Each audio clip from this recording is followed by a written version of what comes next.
Vamos a orar juntos. Dios nuestro Padre Santo y misericordioso que nos ama, te damos gracias porque tuviste compasión de nosotros, que nos alejábamos de Dios y caminábamos en pecado. Para salvarnos, el Hijo unigénito de Dios se convirtió en rescate por el pecado. A través de tu preciosa sangre derramada en la cruz, lavaste nuestros pecados para siempre, y nos salvaste sin obras, y nos tuviste por tus hijos, y nos diste la gloria esperanza de entrar en el reino eterno de Dios. También gracias en este tiempo, nosotros que hemos sido redimidos por la preciosa sangre del Señor, estamos reunidos ante el Señor y alabando tu gran gracia y amor, aprendiendo la palabra juntos y compartiendo en el rebaño santo con el Señor. En este momento también creemos que el Señor está en medio de nosotros. Mira a cada uno de nosotros y sujeta a cada uno de nosotros más con la mano misericordiosa de Dios. También llénanos de tu gracia, la palabra y el Espíritu Santo en abundancia. Y guíanos para que podamos vivir sin vergüenza como hijos de Dios en el resto de nuestra vida. Este mundo está lleno de pecado y se ha convertido en una época confusa y difícil. No podemos vencer esta generación malvada sin la ayuda del Señor. No podemos hacer la santa voluntad de Dios con nuestras propias fuerzas. Que el Señor nos proteja aún más con tu palabra, sabiduría y el poder del Espíritu Santo. Oramos fervientemente para que mientras vivimos en esta tierra, el Señor esté con nosotros y nos ayudes para que podamos mostrar adecuadamente el amor de Cristo y la luz gloriosa de Dios como hijos de Dios. Agarra con tu palabra amor y el poder del Espíritu Santo a todos los hermanos y hermanas de nuestras iglesias que están en Corea y los hermanos que guardan la fe y predican el Evangelio en medio de las dificultades por todo el mundo, para que puedan testificar el Evangelio del Señor valientemente y que guíen a muchas almas al Señor para que sean salvas, así para cumplir la operación de Dios. Si hay alguien entre nosotros que aún no se ha dado cuenta verdaderamente del amor de Dios, por favor abre su corazón y guíalo, ayúdalo para que pueda estar ante la gloria del Señor cuando venga pronto. El Señor que nos da las palabras que necesitamos en el momento adecuado y nos enseña el camino que debemos caminar. Enséñanos más la palabra del Señor que quiere revelarnos tu santa voluntad y cómo debemos hacer las cosas en este tiempo. En el nombre de nuestro Señor Jesús hemos orado. Amén. Buen trabajo, coro. Gracias por la alabanza. Vamos a buscar Hebreos.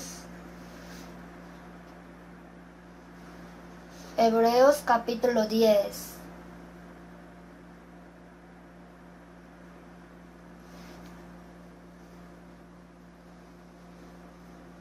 Hebreos capítulo 10, versículo 37.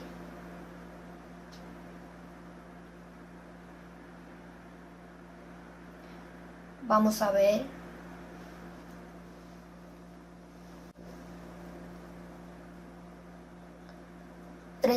Leamos juntos. Porque aún un poquito, y el que ha de venir vendrá y no tardará. También busquemos Segunda de Pedro, capítulo 3. Segunda de Pedro, capítulo 3, versículo 10 al 13. Segunda de Pedro 3, 10 al 13. Pero el día del Señor vendrá como ladrón en la noche, en el cual los cielos pasarán con grande estruendo, y los elementos ardiendo serán deshechos, la tierra y las obras que en ella hay serán quemadas. Puesto que todas estas cosas han de ser deshechas, ¿cómo no debéis vosotros andar en santa y piadosa manera de vivir? esperando y apresurándoos para la venida del día de Dios, en el cual los cielos encendiéndose serán deshechos, y los elementos siendo quemados se fundirán. Pero nosotros esperamos según sus promesas, cielos nuevos y tierra nueva, en los cuales mora la justicia.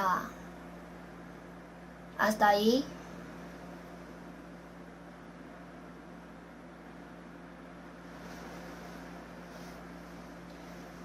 El mundo está muy confuso.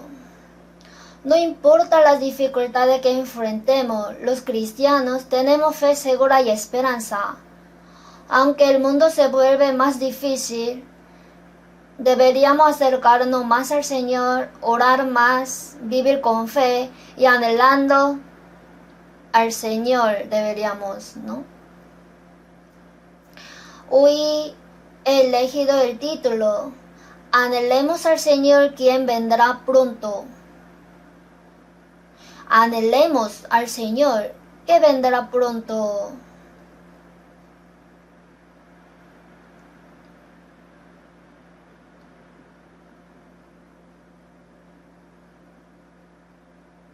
Nosotros que hemos sido salvos esperamos que el Señor regrese pronto y deseamos ese día. Sin embargo, en nuestra época, podemos creer verdaderamente que vivimos en una época en la que podemos encontrarnos con el Señor vivos. Porque todas las señales que se cumplirán antes de la segunda venida del Señor se han cumplido en nuestra época. La Biblia contiene muchas profecías y promesas sobre la segunda venida de Jesús.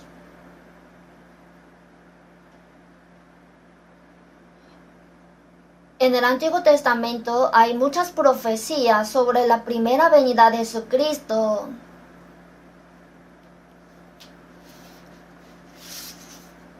Y todos se han cumplido sin faltar nada. Cristo vino a este mundo a través del cuerpo de la Virgen, vino a Belén, su vida, su muerte en la cruz como rescate por el pecado, su resurrección, su ascensión al cielo, se cumplieron como se profetizó en el Antiguo Testamento. Jesús completó la obra de la salvación en la cruz, resucitó y dando fe a todos. Y prometió que el Evangelio se predicaría por todo el mundo. Y esa promesa se hizo realidad. Ahora, todo lo que queda es la palabra sobre la segunda venida de Jesús. Aproximadamente, la tercera parte de la Biblia profetiza sobre la segunda venida de Jesús. En el Antiguo Testamento están escritos no solamente sobre la primera venida de Jesús, sino también de la segunda venida. Los apóstoles, profetas y Jesús mismo hablaron de la segunda venida de Jesús. Y sin faltar nada, se cumplirá todo. En San Mateo 16, 27 al 28, Jesús dijo: de cierto os digo que hay algunos de los que están aquí que no gustarán la muerte hasta que hayan visto al Hijo del Hombre viniendo en su reino. Esto es lo que Jesús dijo a sus discípulos. Entre las personas que están aquí, entre los discípulos de Jesús, hay quienes verán al Señor regresar con el reinado antes de morir.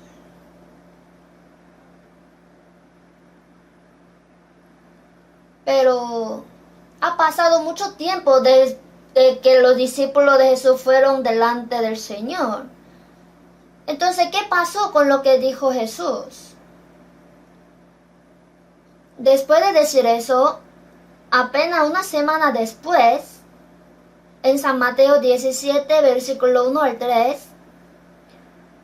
Jesús tomó a Pedro, a Jacobo y a Juan su hermano y los llevó aparte a un monte alto y se transfiguró delante de ellos. Y resplandeció su rostro como el sol y sus vestidos se hicieron blancos como la luz. Y aquí les aparecieron Moisés y Elías hablando con él. Esto sale al comienzo de San Mateo 17. Los dos profetas de la época del Antiguo Testamento son Moisés y Elías. Moisés es el mayor profeta que sacó a los israelitas de Egipto y es el representante de la ley. Elías fue un hombre que caminó con Dios, predicó la palabra de Dios en los tiempos más difíciles y fue arrebatado vivo, montado en un carro de fuego.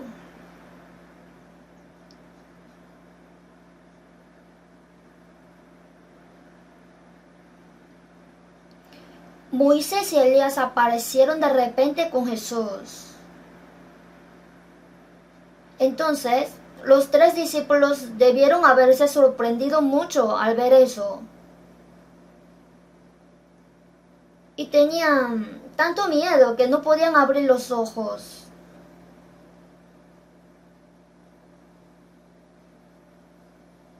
Pedro se quedó sin palabras y le dijo a Jesús: Señor, bueno es para nosotros que estemos aquí. Si quieres, hagamos aquí 3 enramadas, una para ti, otra para Moisés y otra para Elías. Quiero hacer 3 enramadas para quedarnos aquí.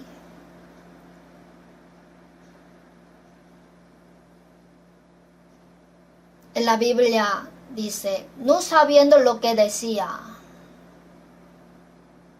se escuchó de repente ahí una voz del cielo: Este es mi Hijo amado en quien tengo complacencia, a él oíd. Al cabo de un rato Moisés y Elías desaparecieron. Ahora Moisés es el representante del Antiguo Testamento. Los representantes de la ley y los profetas fueron Moisés y Elías y profetizaron a Jesús. Esto significa que ahora debemos escuchar a Jesús, ya no a Elías ni Moisés. Esta escena fue un anticipo de la segunda venida de Jesús. Hace apenas unos días Jesús dijo a sus discípulos: de cierto os digo que entre vosotros, que los que están aquí, que no gustarán la muerte hasta que hayan visto al Hijo del Hombre viniendo en su reino. En esta palabra vieron los discípulos la transfiguración de Jesús.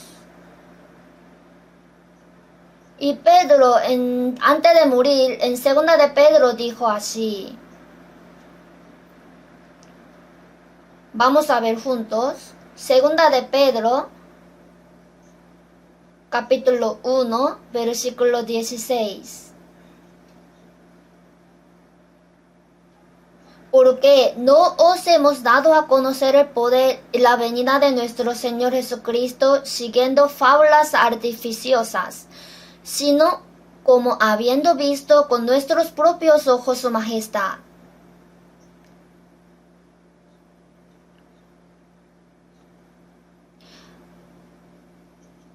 No os hemos dado a conocer siguiendo fábulas artificiosas, sino como habiendo visto con nuestros propios ojos su majestad.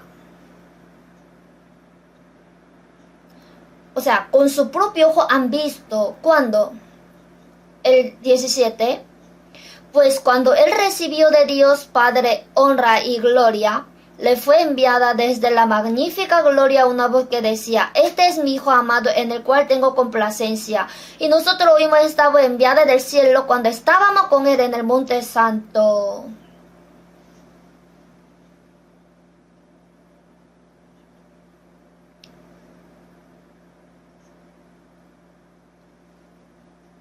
en San Mateo 17, cuando los discípulos y Jesús subieron a un monte alto y se transfiguraron, ¿no? Que ellos han visto la segunda venida, la escena de la segunda venida de Jesús. A veces en la Biblia hay cosas que muestran de antemano lo que Dios hará. Es como mostrar un tráiler de una película. Entonces los discípulos dijeron que habían visto personalmente la segunda venida de Jesús. Y la razón por la que aparecieron Moisés y Elías es porque Moisés era un hombre que no solo creía en Dios, sino que también salvó a los israelitas. Pero él murió en el monte Nebo, no pudiendo entrar a la tierra de Canaán. Elías subió vivo, predicando la palabra de Dios y caminando con Dios. Estas dos personas son los dos tipos de personas que saludarán a Jesús cuando venga. Dos tipos. Un tipo es gente que muere como Moisés y saldrá delante del Señor. Y el otro tipo es la gente que no muere sino que vive, será transformada y arrebatada como Elías. Antes del diluvio se llevó a Enoc vivo. Este es también un modelo de cómo el Señor tomará a los cristianos vivos y no muertos antes de que Dios juzgue este mundo. Entonces Moisés y Elías. Moisés es el aspecto de los cristianos que morirán, resucitarán e irán al cielo. Y Elías es el aspecto de los cristianos que no morirán y se encontrarán con el Señor estando vivos. En Primera de Tesalonicenses 4, vamos a buscar juntos. Primera de Tesalonicenses, capítulo 4.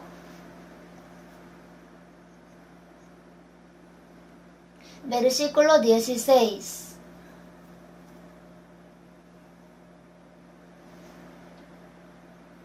Porque el Señor mismo, con voz de mando, con voz de arcángel y con trompeta de Dios, descenderá del cielo, y los muertos en Cristo resucitarán primero.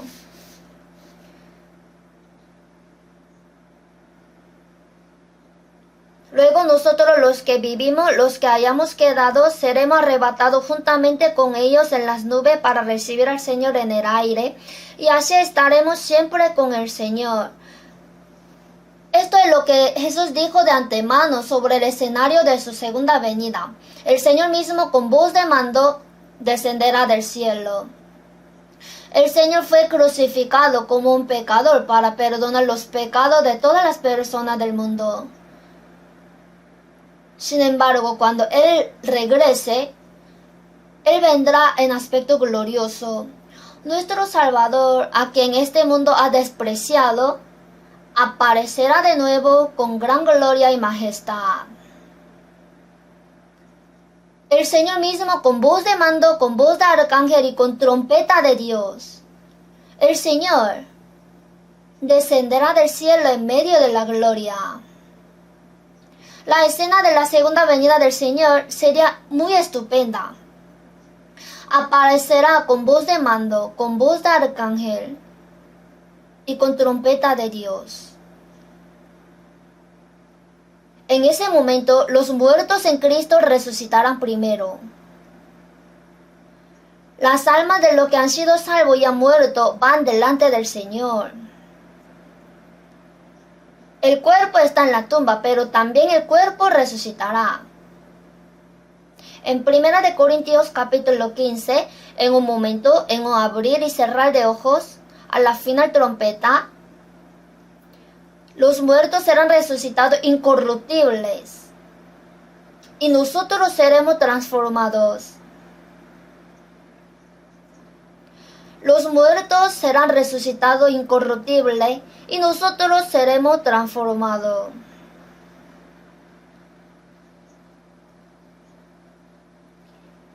Seremos arrebatados juntamente con ellos para recibir al Señor en el aire y así estaremos siempre con el Señor.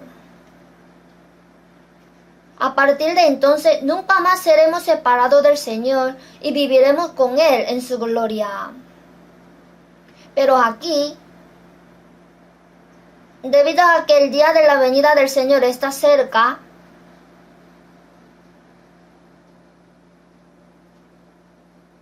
podemos ser arrebatados y encontrarnos con el Señor sin morir como Elías o Enoc.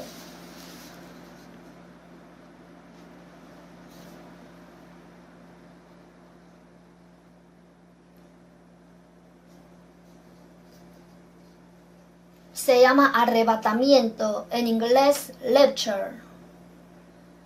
O sea, significa ser transformado repentinamente y recibiremos al Señor.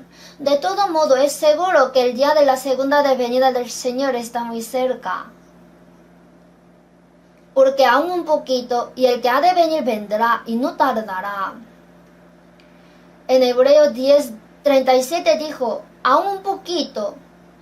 Desde nuestra perspectiva, la historia puede durar miles de años, pero desde la perspectiva de Dios es solo un momento. En Salmos 90, porque 1000 años delante de tus ojos son como el día de ayer, que pasó, y como una de las vigilias de la noche. Ante los ojos de Dios, 1000 años son como ayer, solo un momento. Pues expresó, aún un poquito. Porque aún un poquito, y al que ha de venir vendrá, y no tardará. Él no se demorará. Sin embargo,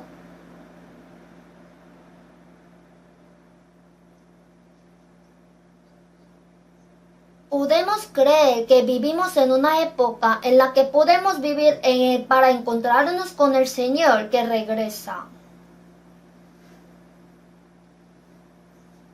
En 2 de Pedro 3:8, para con Él, Señor, un día es como 1000 años y 1000 años como un día, sino que es paciente para con nosotros, no queriendo que ninguno perezca, sino que todos procedan al arrepentimiento.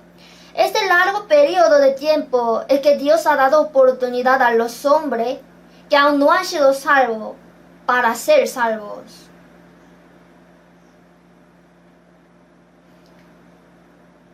Y tener entendido que la paciencia de nuestro Señor es para salvación, dijo en 2 de Pedro 3. Ahora también está esperando pacientemente, pero esta larga espera de repente va a terminar. Cuando el plazo expira, también va a terminar.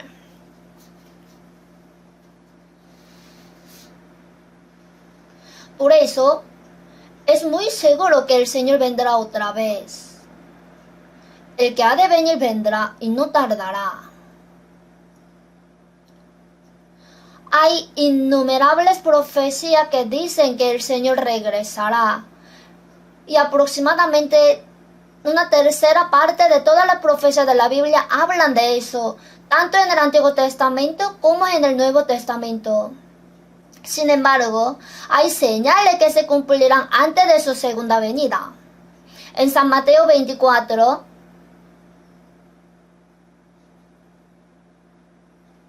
versículo 1 y 2, cuando Jesús salió del templo y se iba, se acercaron sus discípulos. Dijeron, ¿cuándo serán estas cosas y qué señal habrá de tu venida y del fin del siglo? Cuando Jesús estaba en el monte de los olivos con sus discípulos, le preguntaron en silencio. Es muy importante. ¿Cuándo será destruido Israel?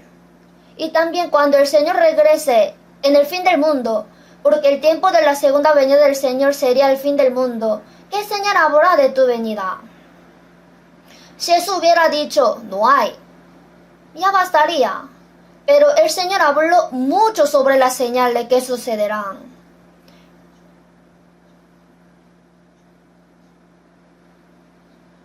Habló mucho sobre las señales que sucederán antes de su segunda venida. Y entre esas, veamos San Lucas 21. San Lucas capítulo 21.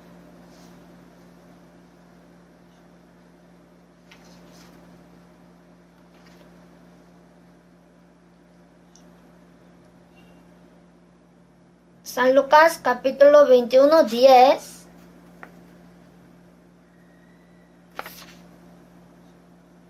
Entonces les dijo, se levantará nación contra nación y reino contra reino, y habrá grandes terremotos, y en diferentes lugares hambres y pestilencia, y habrá terror y grandes señales del cielo.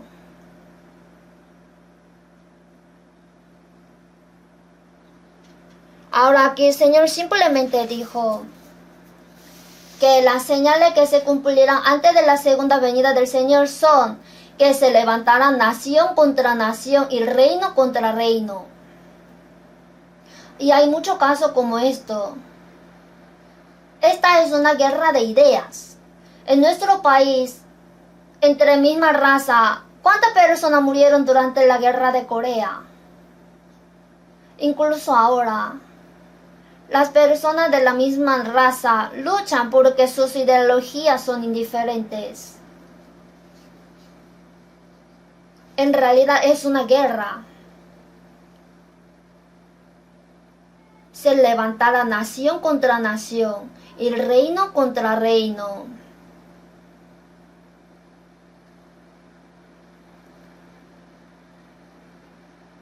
Cuando Jesús habló eso, hace unos 2000 años, no habrían existido armas nucleares ni guerras mundiales. Pero ahora, ciertamente, los países poderosos están armados con armas nucleares. Y si un arma nuclear explota en un lugar, explotará sucesivamente. Entonces, el mundo entero está involucrado en una guerra nuclear.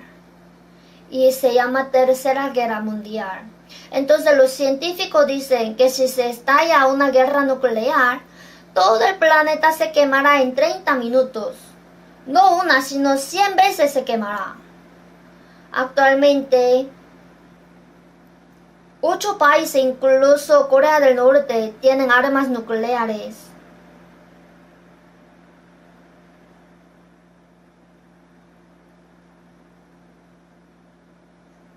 Tienen decenas de miles de armas nucleares. Sin embargo,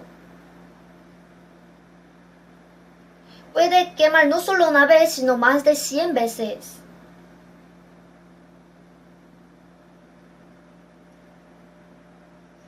Si vemos el Apocalipsis 16, ahí sale la guerra en el Armagedón. Y en Ezequiel capítulo 38 sale la guerra final. De las regiones del norte es Moscú, directamente al norte de Israel. Yo iba a Moscú a evangelizar una vez al año durante varios años. Rusia.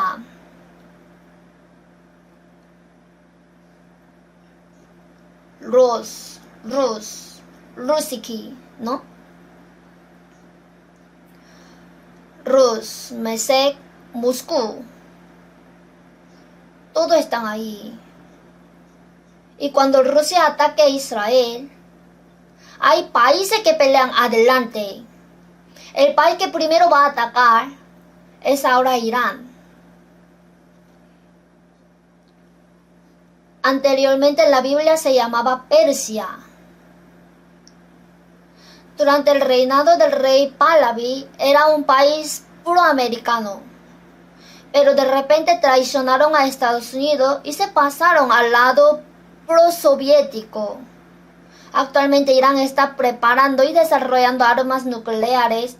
Han desarrollado bastante. El propósito de desarrollar armas nucleares es atacar a Israel. Entonces Israel acaba de matar a 4 científicos de Irán que estaban fabricando armas nucleares. Hasta donde yo sepa, una persona se subió al asiento de su carro en la mañana, encendió el motor y explotó. Israel no permite que Irán fabrique armas nucleares. En realidad ya tienen hechos y van a fabricar más.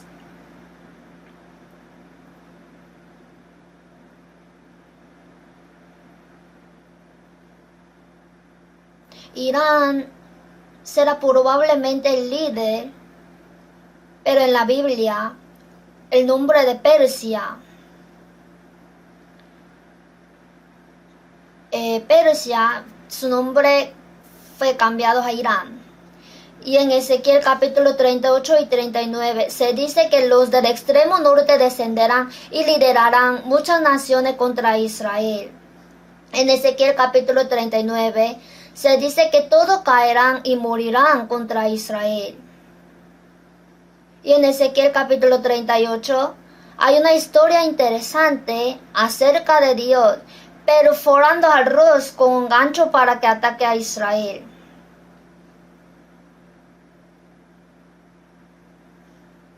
Es el comunismo.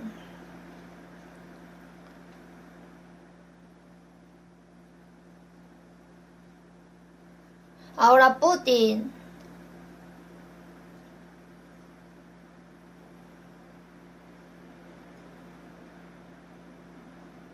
grita que ahora tiene muchas armas nucleares. De hecho, tiene más nucleares que Estados Unidos. Actualmente están en guerra con Ucrania y esta guerra terminaría algún día. Cuando todo termine, dicen que irán contra Israel. Putin está también loco. Mirándolo ahora, grita fuerte que responderá con armas nucleares a quienes lo amenacen. Así que ahora Rusia va a atacar a Israel acompañada de muchos países. Y en Zacarías capítulo 14 se dice que en Ezequiel capítulo 39 que caerán y morirán en el país de Israel. Cuando vayan a atacar a Israel y enviaré fuego sobre Magog y sobre los que moran con seguridad en las costas, y eso es América. Estados Unidos intervendrá en la guerra. Y no es una guerra para ver quién gana, sino es una guerra para juzgar al mundo. Esa guerra no está muy lejos.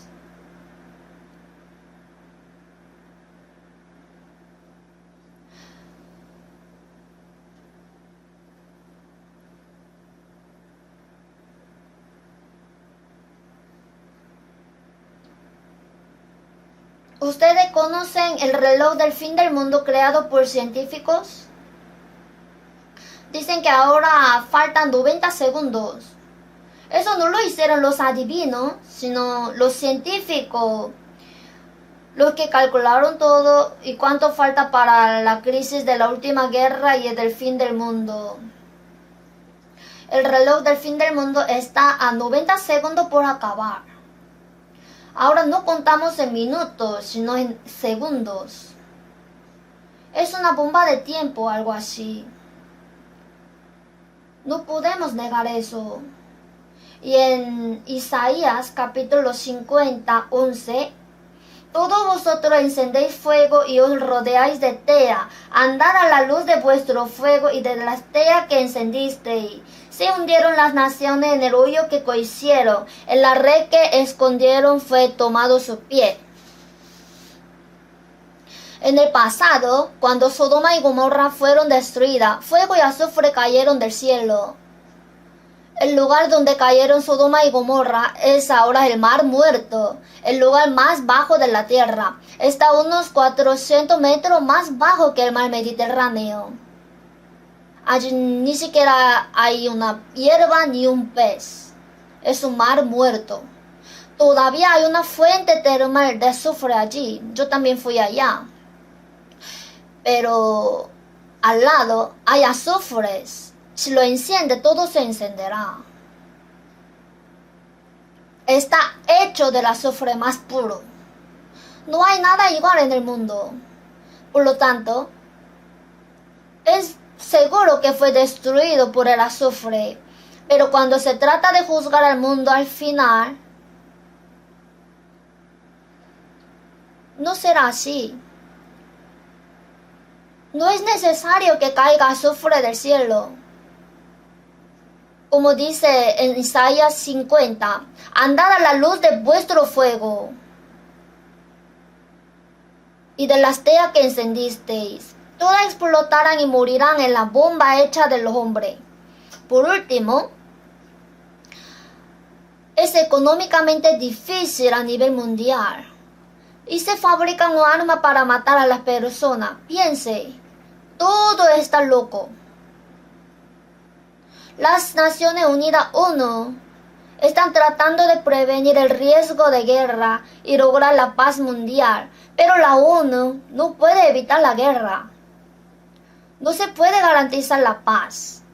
La guerra puede estallar en cualquier momento. Si estalla una guerra nuclear en un lugar, estallará una guerra nuclear en todo el mundo. Todos sabemos que la Tercera Guerra Mundial será una guerra en la que toda la humanidad será destruida. En realidad ese día no está lejos. Se levantará nación contra nación, reino contra reino. Se refiere a la guerra. Habrá grandes terremotos en diferentes lugares. Dios sacude la tierra. Hubo un gran terremoto cuando Jesús murió en la cruz. Al mismo tiempo que Jesús cumplió la obra de la salvación, también se decidió el juicio. Entonces en Isaías capítulo 24, temblará la tierra como un ebrio y será removida como una choza. Una choza, como una hamaca que se mueve para que duerma. Así igual será removida.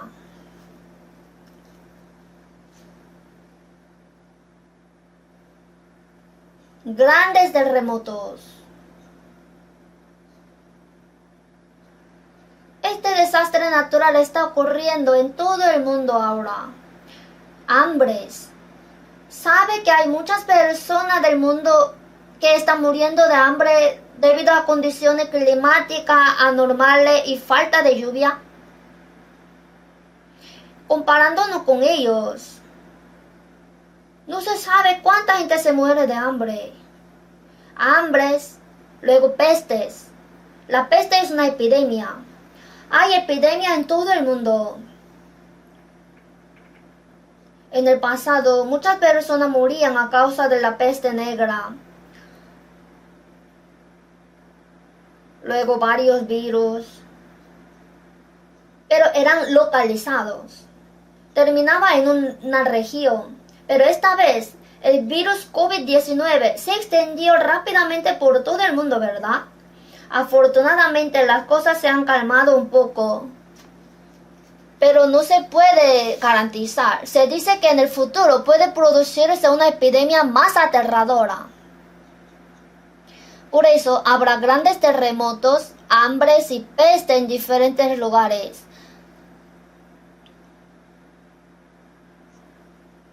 Habrá grandes señales en el cielo.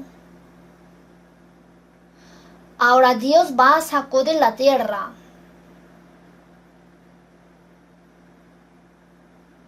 Porque Dios ya no permitirá que el hombre viva en este mundo. Entonces, como fue en los días de Noé, en San Lucas 17 dijo, así también será en los días del Hijo del Hombre. En Génesis capítulo 6, antes del diluvio, Jehová vio que la maldad de los hombres era mucha en la tierra y por eso juzgó a este mundo con el agua. En Sodoma y Gomorra fueron destruidas con azufre y fuego. La destrucción de Sodoma y Gomorra con fuego y azufre fue un anticipo de cómo el mundo sería juzgado por el fuego al final. Asimismo como sucedió en los días de Lot. Comían, bebían, compraban, vendían, plantaban, edificaban. Mas el día en que Lot salió de Sodoma llovió del cielo fuego y azufre y los destruyó a todos. Vamos a ver Sofonías, Antiguo Testamento, Sofonías, capítulo 1.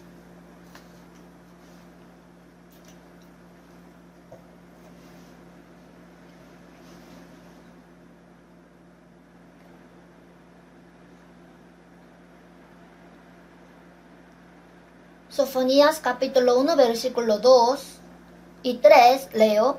Destruiré por completo todas las cosas de sobre la faz de la tierra, dice Jehová. Destruiré los hombres y las bestias, Destruiré las aves del cielo y los peces del mar, y cortaré a los impíos, y raeré a los hombres de sobre la faz de la tierra, dice Jehová. Estas palabras fueron escritas hace unos 2600 años. Aquí Dios dijo, destruiré por completo todas las cosas de sobre la faz de la tierra.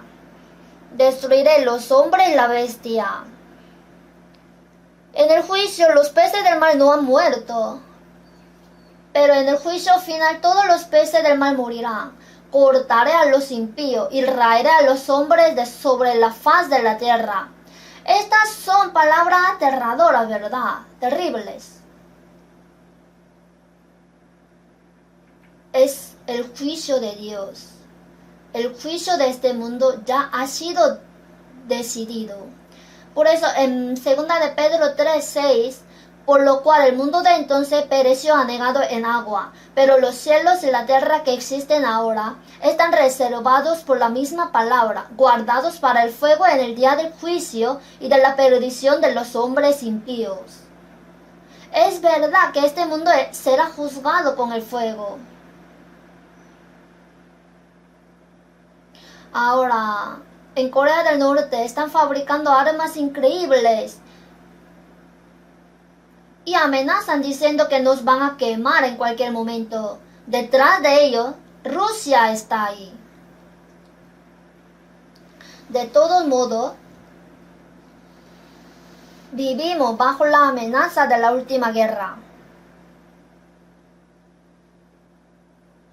La guerra, los desastres naturales, los terremotos, las pestes, la epidemia. Y en San Mateo 24:12, y por haberse multiplicado la maldad, el amor de muchos se enfriará. La maldad es pecado, el pecado abunda. Los padres abandonan a sus hijos, los hijos abandonan a sus padres. No hay amor. Las personas casadas suelen divorciarse. La moralidad ha caído al suelo. La inmoralidad sexual es extremada. Los países desarrollados se apresuran a legalizar el matrimonio entre el mismo sexo. Incluso en nuestro país, algunos profesores universitarios de la Asamblea Nacional opinan que deberíamos legalizar el matrimonio entre personas del mismo sexo como en otros países. Ahora los cristianos se oponen a eso. Entonces, aunque no se ha legalizado el matrimonio entre personas del mismo sexo, también se ha eliminado el delito de adulterio. Ya no es pecado cometer adulterio. Parece que a los Casanova les gustaría. Y en cuanto al aborto, está bien hasta unos meses. Ahora que el aborto está liberalizado, si nace un bebé lo bota en el basurero. No hay amor, está cruel, gente. Legalizaron el aborto, eso es infanticidio. Están sucediendo cosas que antes eran inimaginables. Está lleno de pecado.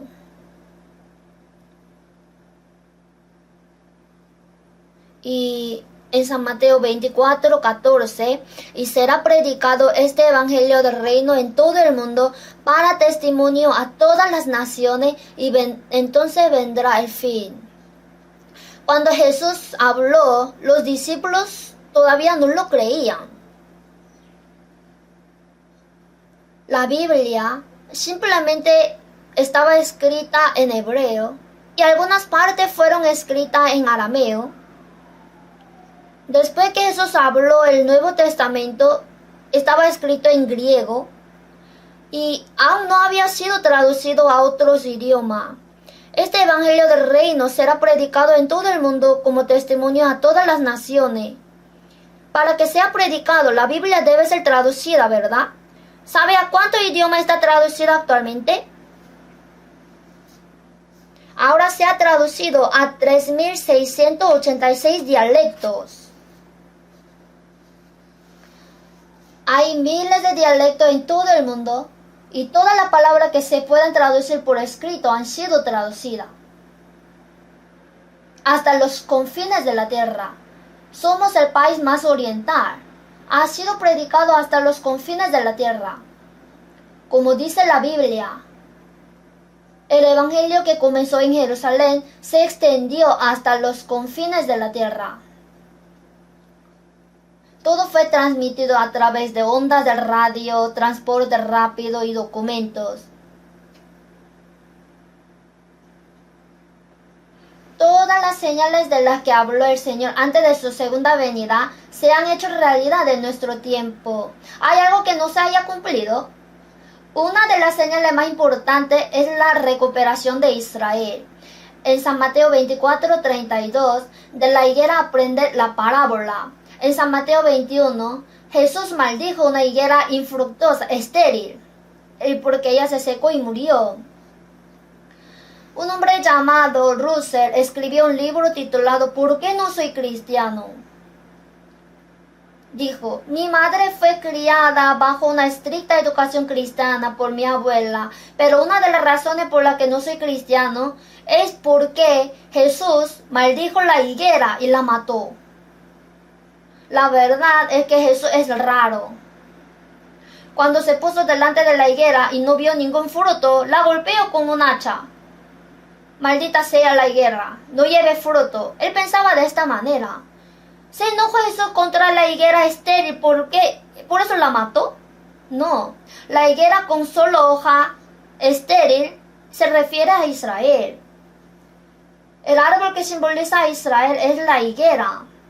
En Jeremías, cuando los israelitas no obedecían la palabra de Dios, y como los higos malos, que de malo no se pueden comer. Así expresó. Entonces la higuera estéril que solo tiene hojas, aunque Israel tenía el nombre del pueblo de Dios, pero a pesar de que guardaron el día de reposo y las leyes, se alejaron de Dios y perdieron el amor de Dios. Enseñó que esos israelitas serían maldecidos. Sin embargo, no va a recibir la maldición para siempre. Porque la higuera que parecía seca y muerta durante el invierno, cuando ya su rama está tierna y brotan las hojas, cuando la higuera comienza a brotar hojas, se sabe que el verano está cerca. Así también vosotros, cuando veáis todas estas cosas, conoced que está cerca las puertas. El pueblo de Israel es el pueblo elegido de Dios.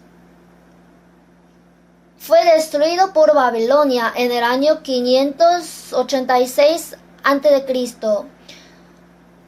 Debido a que quebrantaron la ley y estaban llenos de pecado, Dios tomó a Babilonia y quemó el templo que Salomón había construido. Y se lo llevaron a todo a Babilonia, dejando atrás solo los agricultores pobres. 70 años después regresaron, pero sigue siendo colonia de países poderosos como Babilonia, Persia, Grecia y Roma durante unos 600 años. Y en el año 70 después de Cristo, cuando Roma ocupaba a Israel, los judíos esperaban que Jesús conquistara Roma e independizara a Israel, pero no lo hizo. Así que crucificaron a Jesús y lo mataron, diciendo que este hombre no es el Mesías. Así, en el año 70 después de Cristo, el general romano Tito invadió con su ejército y mató sin piedad a 1.100.000 judíos. Quemaron el templo de Jerusalén. También quemaron el templo que fue construido por Zorobabel, que tardó 46 años en construirse.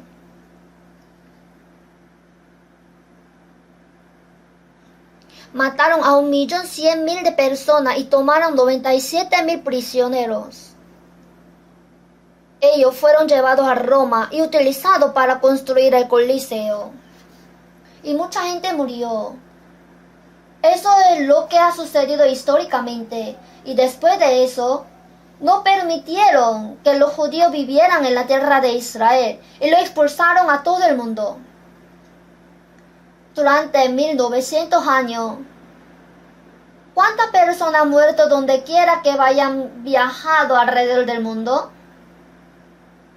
Un pueblo que sufrió todo tipo de masacres. Judíos que ocultaron su identidad como judíos y vivieron escondidos en varios lugares para poder sobrevivir. Han pasado 2600 años desde que el país desapareció, porque el reino de Judá se cayó en el año 586 a.C. 1900 años después que fueron expulsados de la tierra. ¿Quién lo llamaría país? Alguna vez existió un país llamado Israel de los judíos, un país que parece de mitología, parecía desaparecido. De repente se independizó el 14 de mayo de 1948. ¿En qué parte del mundo hay un país así? Imagínense, 2600 años desde que perdieron el país y 1900 años después que fueron expulsados de la tierra. ¿Y cómo pueden los judíos independizarse si eran tratados como desecho humano en todo el mundo y asesinados donde quiera que vayan? Sin embargo, los judíos se reunieron en Tel Aviv, en la costa de Israel, alquilaron un museo de arte y declararon que Israel es una nación independiente. Los árabes decían, ¿qué hacen esto? Que los adultos jugando a la casita. Pero de repente Estados Unidos dijo, reconocemos la independencia de Israel. Gran Bretaña lo admite. Los países poderosos se apresuran a reconocer a Israel como un país independiente. Ellos dijeron, nosotros no podemos admitirlo. Hubo guerra al día siguiente. La independencia se logró el 14 de mayo de 1948 y al día siguiente las tropas árabes invadieron Israel. Pensaban que Israel no iba a ganar, pero en la primera guerra Israel ganó. En la segunda guerra de Oriente Medio también ganó. También tuvieron gran victoria en la tercera guerra de Oriente Medio en junio de 1967. El presidente Nasser planea formar la unión con 14 países árabes, rodear a Israel y arrojarlo inmediatamente al mar Mediterráneo. Tengo un cartel hecho en países árabes una semana antes de la guerra que muestra a Israel siendo arrojado al mar Mediterráneo diciendo, vete al infierno, sionista.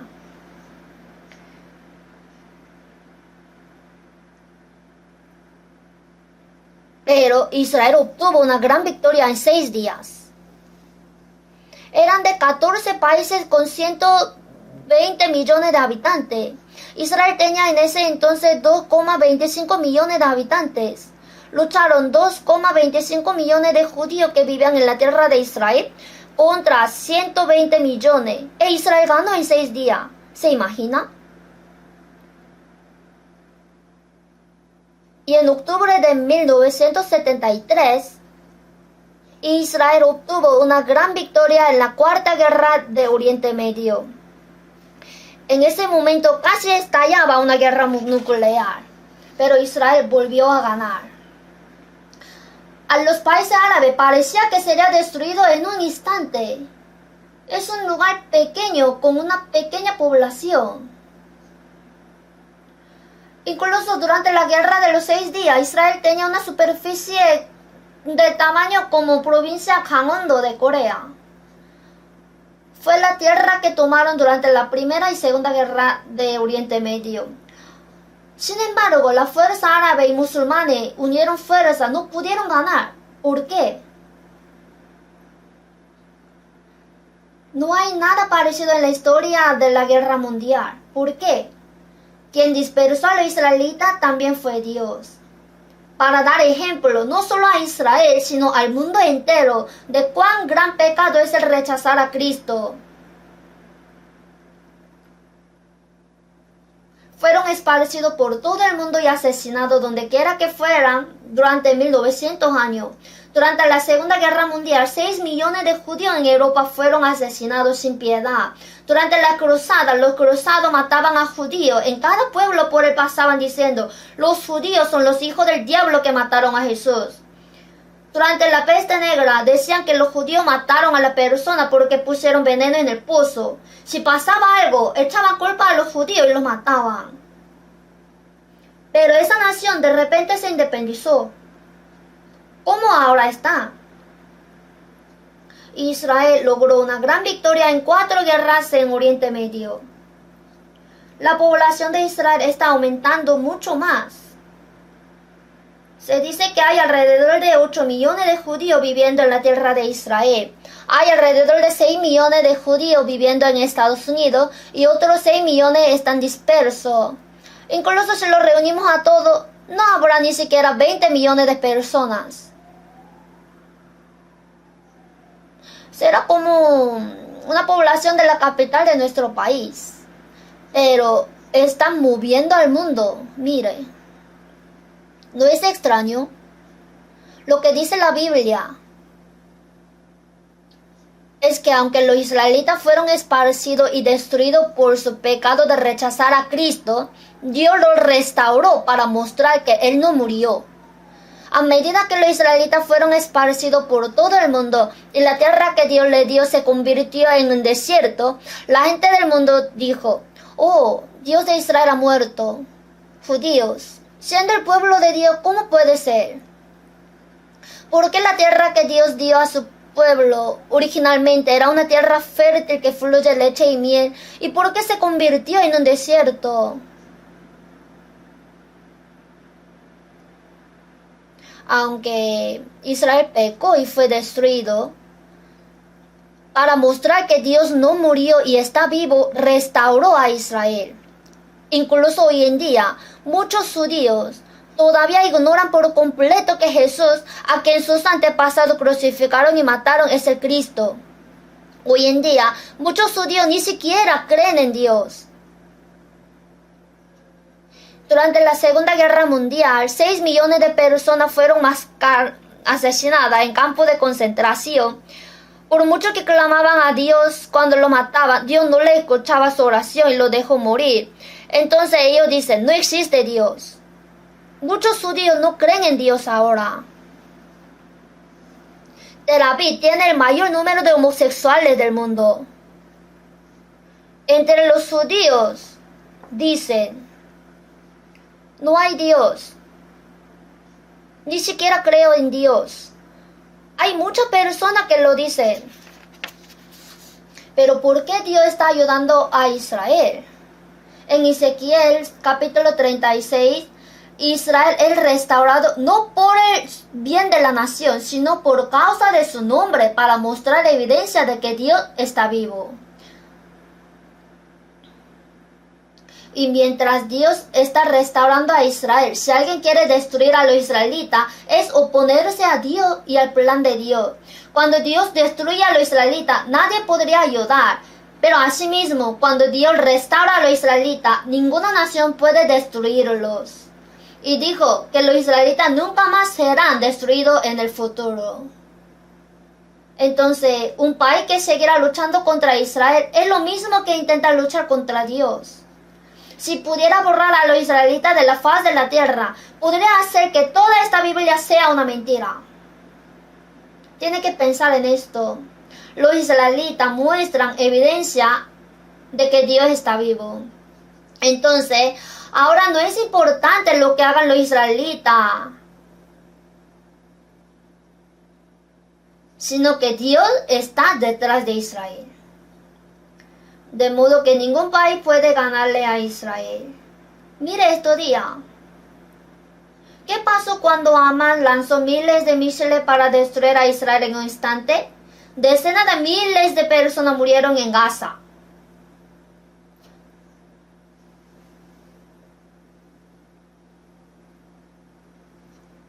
No solo Hamas,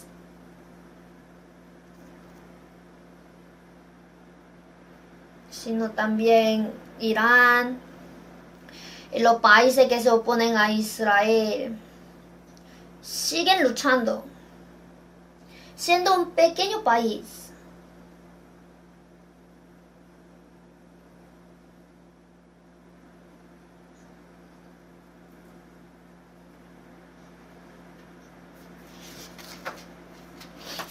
Así viven los israelitas en nuestro tiempo. ¿Qué significa la independencia y la recuperación de Israel? Es una señal segura de que el día de la segunda venida del Señor está muy cerca. Y en Isaías 28:22, Isaías dijo, porque destrucción ya determinada sobre toda la tierra he oído del Señor, Jehová de los ejércitos. Como había decidido juzgar con el agua en la época del diluvio, ahora Dios ha decidido quitarlo con fuego. Eso es todo. Anteriormente, en 2 de Pedro 3, y los elementos ardiendo serán deshechos, y la tierra y las obras que en ella hay serán quemadas. Los elementos ardiendo serán deshechos. Desaparecer, todos se van a disolver. Ya no podrá vivir nadie en la tierra. Pero nosotros esperamos, según sus promesas, cielos nuevos y tierra nueva. Cuando el Señor venga, será el fin del mundo. Sin embargo, la restauración de Israel muestra que el fin del mundo está cerca. El profeta Isaías dijo en Isaías 28:22, porque destrucción ya determinada sobre toda la tierra he oído del Señor. En 10:22, porque si tu pueblo, oh Israel, fuere como las arenas del mar, el remanente de él volverá. Parecía que todos murieron y desaparecieron en todo el mundo, pero solo el remanente regresaría a la tierra de Israel, y entre ellos 144,000 se salvará al final, en el futuro. Porque destrucción ya determinada sobre toda la tierra he oído del Señor. La destrucción acordada rebosará justicia. Así lo dice en Isaías capítulo 10:22. La destrucción acordada rebosará justicia. Quiere decir que va a despedazar la tierra en polvo. Es una palabra aterradora. El mundo será juzgado completamente con la justicia de Dios que ha aguantado y esperado hasta ahora. La recuperación de Israel nos muestra que el día del juicio está cerca. Cuando Israel es destruido, es el momento en que el Evangelio se difunde por todo el mundo. Y cuando Israel es restaurado, el día del juicio sobre este mundo está cerca. Y Jesús en San Mateo 24, cuando veáis todas estas cosas, conoced que está cerca las puertas de la higuera, aprended la parábola. Cuando ya su rama está tierna y brotan las hojas, sabéis que el verano está cerca. La recuperación de Israel es la señal más segura de que la segunda venida del Señor está muy cerca. En nuestra época, Israel se independizó. ¿Y qué tan poderoso es ahora? Es un país pequeño. Mire cómo lucha valientemente contra los poderosos árabes. En cualquier caso, los israelitas en realidad nos están mostrando que el día de la segunda venida del Señor está cerca. Entonces, ¿qué pasará cuando venga el Señor? En 1 de Tesalonicenses 4:16, porque el Señor mismo con voz de mando, con voz de arcángel y con trompeta de Dios descenderá del cielo, y los muertos en Cristo resucitarán primero. Luego nosotros, los que vivimos, los que hayamos quedado, seremos arrebatados juntamente con ellos en la nube, para recibir al Señor en el aire. Que no pasará esta generación hasta que todo esto acontezca. Esta generación es cuando la gente de esa época está viva. Una vez se debe cumplir entonces, ¿o siempre será acaso? ¿Existe alguna época como la nuestra? ¿Existe una época como la nuestra en la que todas las profecías de la Biblia se cumplieron con exactitud?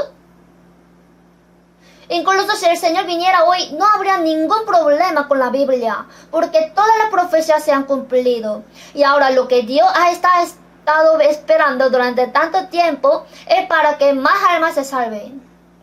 Además, para darle a las personas salvas la oportunidad de vivir para el Señor. Los que han sido salvos deben estar despiertos. Dios no me dio esta oportunidad porque tenía algo que hacer en el mundo, para que coma o viva lujosamente como otra persona del mundo, sino que me dio una oportunidad por un tiempo para que pueda estar ante Él sin vergüenza, así para obedecer y trabajar para el Señor. No podemos vivir como personas del mundo que serán destruidas.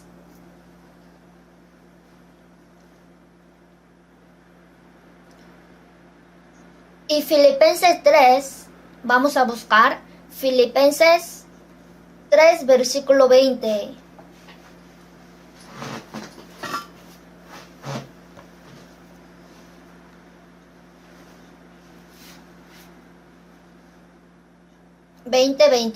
Leamos junto.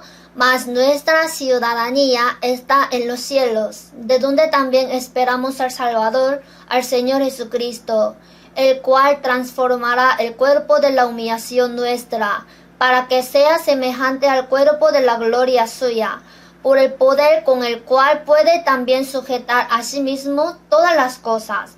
Cuando venga el Señor, nuestra ciudadanía está en los cielos. Los salvos no viven para vivir en la tierra. Nuestra ciudadanía está en los cielos. Tenemos doble nacionalidad. Tenemos nacionalidad de la tierra donde nacimos. Soy ciudadano coreano. Además, los que nacen de nuevo son ciudadanos del cielo. Sin embargo, nuestra ciudadanía está en los cielos, por lo que nuestra ciudadanía en esta tierra desaparece después de un tiempo, de donde también esperamos al Salvador, al Señor Jesucristo. ¿Esperan al Señor? ¿Está esperando al Señor? ¿Quiere que venga pronto? Es que ya hice kimchi. Solicité un apartamento nuevo. Es que gané una planta privilegiada del apartamento. Quisiera vivir un poco más. ¿Alguna vez ha imaginado que cuando vayamos delante del Señor, cuán glorioso día será? Cualquier mejor cosa del mundo se podrá comparar con eso, el cual transformará el cuerpo de la humillación nuestra, para que sea semejante al cuerpo de la gloria suya. El cuerpo de la humillación nuestra fácilmente se enferma, se cansa, y este cuerpo será transformado al cuerpo de la gloria del Señor. Como el gusano asqueroso que comía hojas del árbol se convierte en una mariposa y vuela. Piense, seremos transformados en un cuerpo glorioso como lo del Señor, cuando el Señor venga. En Primera de Tesalonicenses capítulo 1, veamos, busquemos, Primera de Tesalonicenses capítulo 1,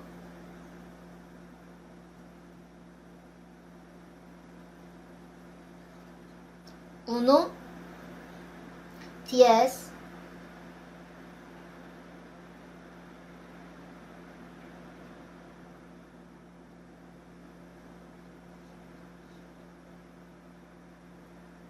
leamos junto, y esperar de los cielos a su Hijo.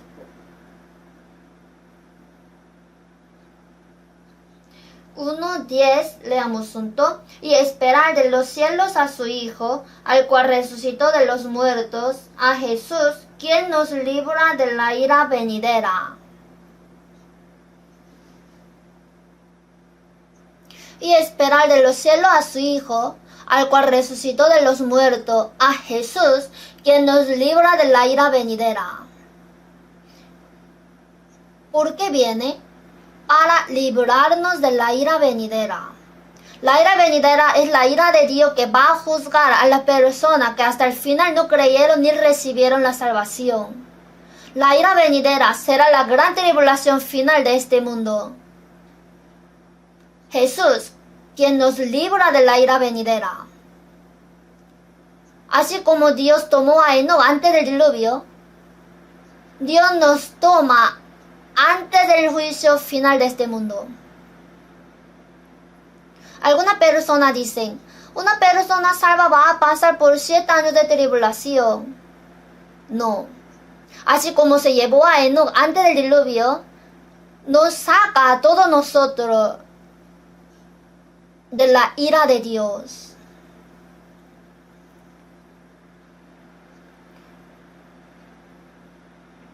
Entonces también creemos que seremos arrebatados antes de la tribulación. Quedan pocos días para que finalice este año. El Señor puede venir dentro de este año. Si no viene este año, vendrá el año que viene. No hay nada de malo si esperamos así. Todos los días me pregunto si mi Señor vendrá. Si yo veo una extraña nube en el cielo, espero. Jesús dijo a su tiempo vendrá otra vez. ¿Cuándo? ¿Cuándo Él vendrá? Realmente deseo que el Señor venga rápidamente, pero lo siento por aquellos que aún no han sido salvos. Por eso debemos hacer todo lo posible para predicar el Evangelio, aprovechando las oportunidades que nos dio. No nos queda mucha oportunidad para vivir para el Señor y predicar el Evangelio. En 2 de Tesalonicenses 2:1 dice que cuando el Señor venga, todos los santos se reunirán delante del Señor.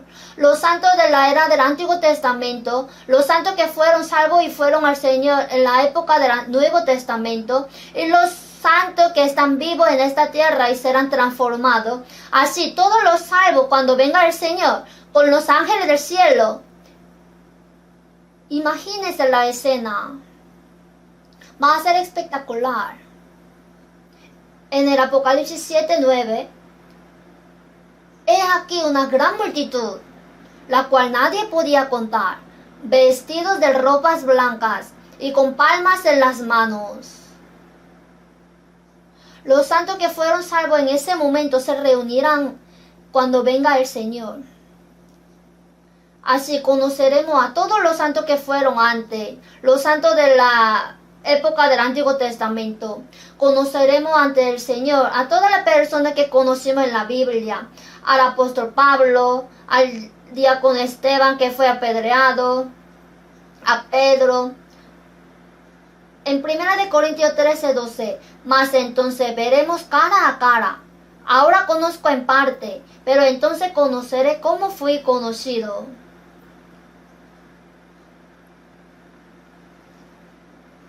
Cuando Jesús fue transformado en el monte de la transfiguración, Jesús dijo a sus discípulos, oye, este Moisés, este Elías del que habla de la Biblia. ¿Así le representó? No. ¿Y cómo Pedro reconoció? Nuestro conocimiento llegará a ser como lo del Señor. Nos encontraremos con todos los santos que fueron antes y nuestra familia que han sido salvas y han ido delante del Señor. Nos reconoceremos todo, que es genial. Y cuando el Señor venga, otra cosa que debemos saber es que habrá recompensa. Vamos a ver San Mateo 16.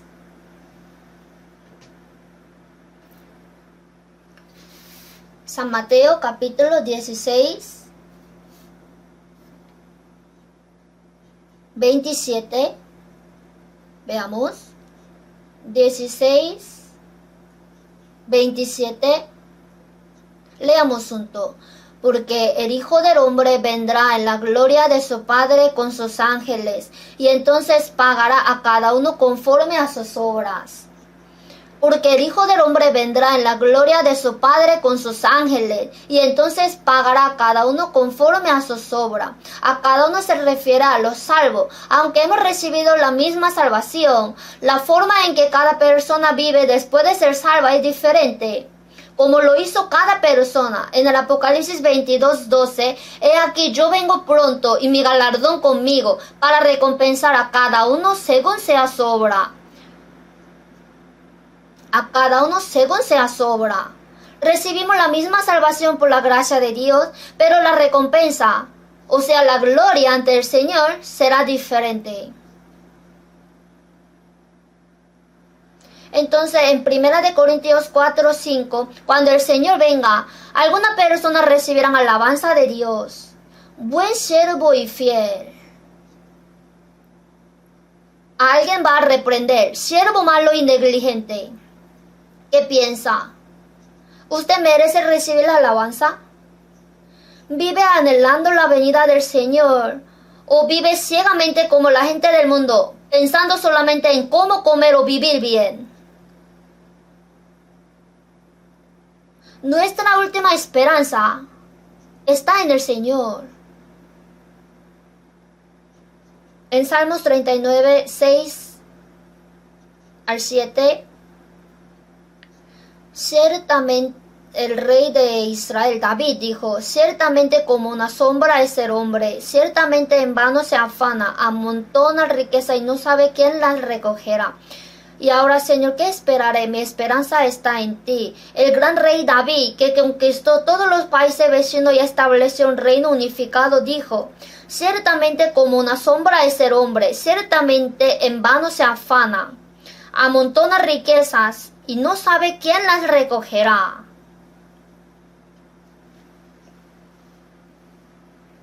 Y ahora, Señor, ¿qué esperaré? Mi esperanza está en ti. El gran rey David también vivió hace 3000 años. Ahora somos personas verdaderamente salvas y nuestra esperanza está solo en el Señor. Debemos vivir anhelando el día de la segunda venida del Señor, en que seremos transformados como el Señor y participaremos de su gloria. No debemos permitir que cosas vanas como la gente de este mundo nos arrebaten el corazón. En 1 de Pedro 4:7, mas el fin de todas las cosas se acerca. Sed pues sobrio y velad en oración. ¡Despiértate! Hay hermanos que no pueden estar despiertos. En Efesios 5, despiértate, tú que duermes, y levántate de los muertos y te alumbrará Cristo. Hay personas que duermen a pesar de que son salvas. Hay gente que sueña en el mundo. Personas que sueñan con hacerse ricas, que sueñan con convertirse en reyes. No deberíamos estar así. Despiértate y levántate y te alumbrará Cristo. El día de la venida del Señor está cerca. ¿Y por qué estás soñando? No debe estar así, porque tendrá vergüenza cuando venga el Señor.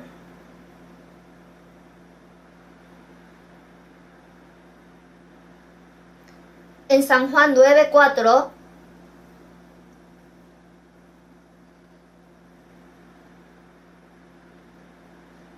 me es necesario hacer las obras del que me envió, entre tanto que el día dura. La noche viene cuando nadie puede trabajar.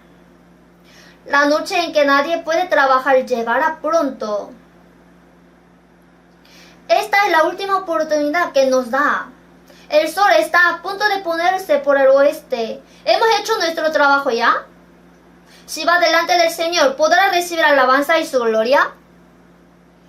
En 1 Corintios 5:9, Pablo dijo, por tanto, procuramos también o ausentes o presentes serle agradables.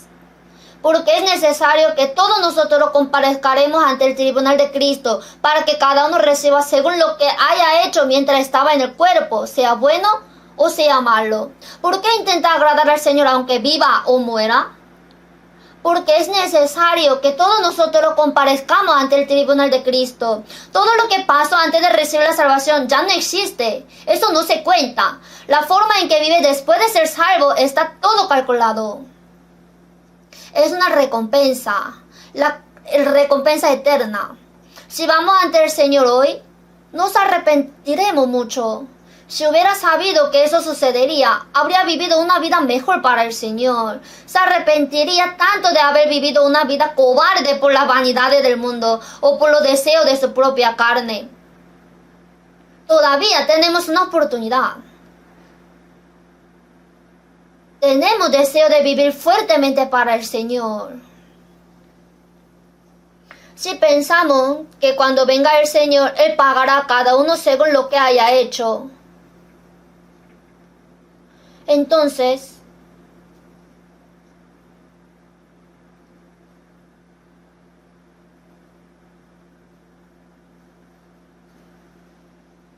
en 1 Corintios capítulo 9, ¿no sabéis que los que corren en el estadio, todos a la verdad corren, pero uno solo se lleva el premio? Corred de tal manera que lo obtengáis. Los jugadores del equipo nacional olímpico ya ahora han sido seleccionados. Cuando van a los Juegos Olímpicos, algunas personas obtienen una medalla de oro, otras de plata, otras obtienen una medalla de bronce. Todos son diferentes. Cuando salen como jugadores es lo mismo, pero cuando regresan, algunos vienen con medalla de oro y de plata, así le dan la bienvenida, mientras que otros que no han ganado nada entrarán silenciosamente por la noche con vergüenza. Nosotros somos salvos. Nos fue dada la oportunidad de vivir para el Señor. ¿Es una broma? ¿Fue inventado? ¿No podemos vivir una vida digna para el Señor? Podemos estar seguros de que hemos vivido sin vergüenza desde el día en que fuimos salvos hasta ahora. Pero así debemos ser. Corred de tal manera que lo obtengáis. El Señor quiere darnos una corona incorruptible de gloria. Filipenses 3, 13 al 14. Hermano, yo mismo no pretendo haberlo ya alcanzado, pero una cosa hago, olvidando ciertamente lo que queda atrás y extendiéndome a lo que está delante. Prosigo a la meta, al premio del supremo llamamiento de Dios en Cristo Jesús. Debemos correr hacia nuestra recompensa como un corredor corre hacia la meta. En San Lucas, vamos a ver, San Lucas, capítulo 12, 35.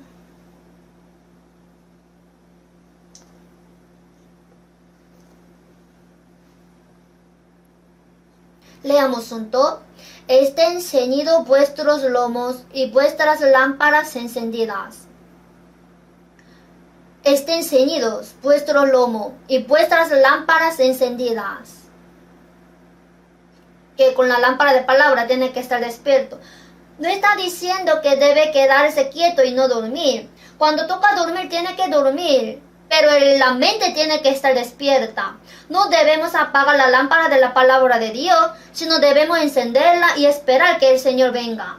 Bienaventurados aquellos siervos a los cuales su Señor cuando venga halle velando, dijo.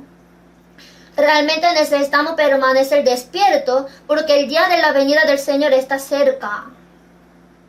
La actitud de quienes anhelan la venida del Señor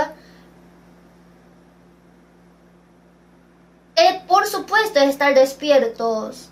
En Romanos 14, 7 al 8. Porque ninguno de nosotros vive para sí y ninguno muere para sí. Pues si vivimos, para el Señor vivimos, y si morimos, para el Señor morimos. Así pues, sea que vivamos o que moramos, del Señor somos. Del Señor somos. Porque habéis sido comprados por precio. Si pues coméis o bebéis o hacéis otra cosa, hacedlo todo para la gloria de Dios. No tenemos derecho de vivir para nosotros mismos. Tampoco tenemos libertad para morir para nosotros mismos. Vivo para el Señor, muero para el Señor. Viva o muera, del Señor soy. Cantamos bien esto. En realidad tenemos que vivir así. Si vivimos según la voluntad del Señor, el Señor se complacerá y nos ayudará mientras vivimos. Es verdad. Si una persona que ha sido salva no lo cree y vive solo para sí misma, es miserable. Si vive para sí mismo y muere para sí mismo, es una maldición. ¿Cómo puede ser así? No hagamos así. debería poder vivir una vida maravillosa e ir delante del Señor. En 1 de Pedro 1:13, por tanto, ceñid los lomos de vuestro entendimiento, sed sobrio y espera por completo en la gracia que se os traerá cuando Jesucristo sea manifestado. Hay gracia que se nos dará cuando venga el Señor. ¿Qué será? Es la gracia. ¿Cuánto podemos hacer lo máximo para el Señor? Sin embargo, la recompensa que da el Señor es enorme. Entonces, en Romanos 8:17-18, y si hijos también herederos, herederos de Dios y coherederos con Cristo, sé que padecemos juntamente con Él, para que juntamente con Él seamos glorificados. Pues tengo por cierto, que sigue, que las aflicciones del tiempo presente no son comparables con la gloria venidera que en nosotros ha de manifestarse. Hay sufrimiento que padecemos por el Señor, pero qué feliz y agradecido estoy de vivir para el Señor. El sufrimiento que sufro por el Señor es pequeño. En 2 de Corintios 4:17, porque esta leve tribulación momentánea produce en nosotros un cada vez más excelente y eterno peso de gloria. El sufrimiento por el Señor es temporal y muy pequeño, pero nada se puede comparar con la gloria eterna que nos dará.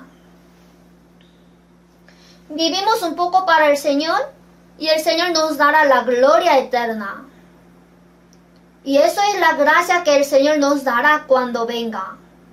Espera por completo en la gracia que se os traerá. Si cree que el Señor les salvó, ¿por qué no cree en esto? Si vivimos para el Señor nos ayudará y nos dará gloria eterna. ¿Y por qué no hacemos eso?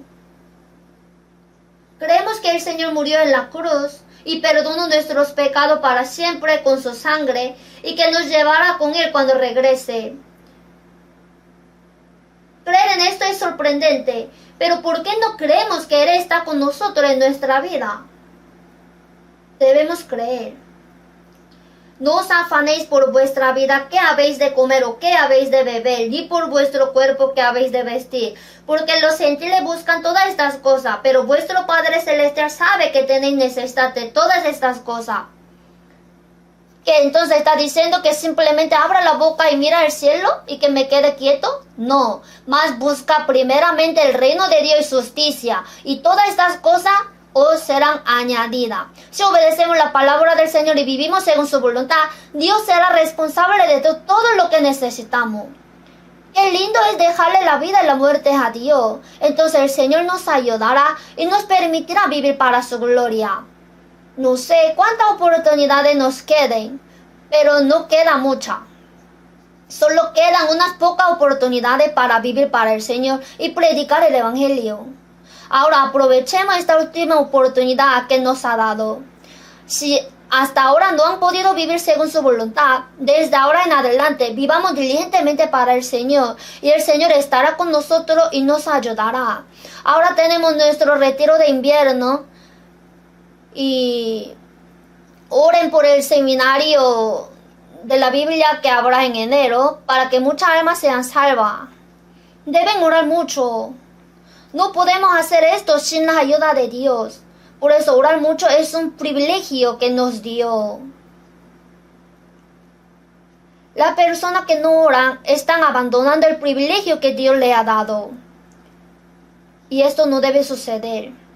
Mientras ora mucho, ¿cómo puedo vivir para el Señor? ¿Cómo puedo predicar el Evangelio? ¿Y cómo puedo agradar al Señor? Siempre con este corazón debemos vivir y anhelar la venida del Señor. Oremos juntos. Dios Padre misericordioso, te damos gracias por salvarnos a través de tu preciosa sangre en este último día. Nuestro cuerpo y nuestra alma son tuyos.